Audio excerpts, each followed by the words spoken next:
Krishna music and movies के सभी गाने सबसे पहले आप तक पहुंचे, तो चैनल को फ्री में सब्सक्राइब करें और बेल आइकन को जरूर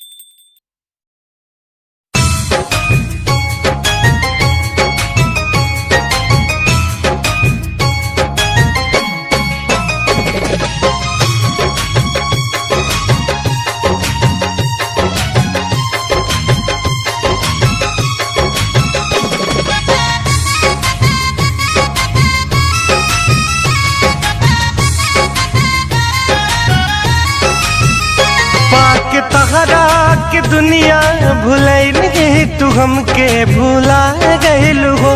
पाके तहरा के दुनिया भुलाई नहीं तू हमके भुला गइलू हो।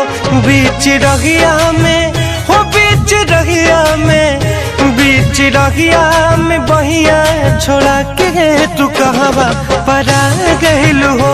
पाके तोहरा के दुनिया भुलाइले तू हमके भुला गइलू हो।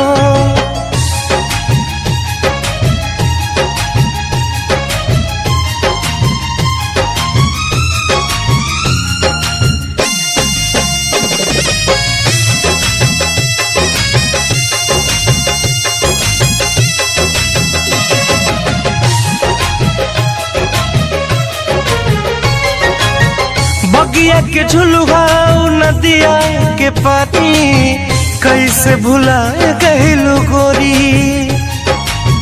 सबका नजरिया से बच के बचा के हमसे मिलल चोरी चोरी। बगिया के झुलुआ नदिया के पानी कैसे भुला गइलू गोरी। सबका नजरिया से बच के बचा के हमसे मिलल चोरी चोरी।